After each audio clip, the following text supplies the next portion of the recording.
sand down a little beyond some of these little small scratches. Maybe put down a little bit of brown pigment if I need a little bit of red. Always important to mix up your gel coat. Remember, the folks at Fiberglass Warehouse do have a Fish Bump TV discount code for anybody who orders from them. Add some of our base color. And I'm assuming most people out there have a white boat or an off-white boat. Obviously, if you got a boat of a different color, you're gonna have to work with something different. These can work really good for just kind of mixing that white into your pigment.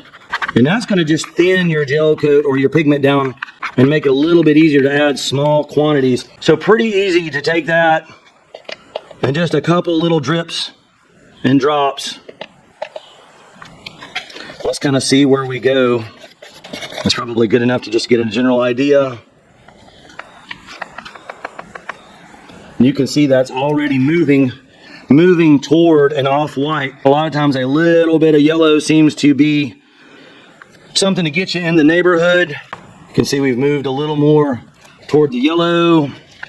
And then there again, let's go with just a little bit of red. Just 1 or 2 drops.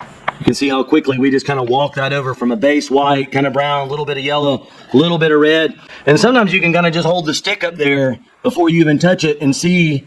But you can go back up to like, say, 50% with the clear additive and mix that in. And what that's going to give you is a gel coat that is going to flow and spray much, much nicer. Now remember, we did a 50-50 mix of our white gel coat without wax with our air dry clear additive. That ought to be plenty right there. Now, one thing with catalyzation of gel coat is a really good thorough mix. Going straight to our little jar. A lot of times we will test fire it just a little bit to be sure there's not anything weird going on. I'm going out a little further each time. We're going wider and wider. We're kind of going out to the outer edges. That is pretty glossy, pretty darn nice.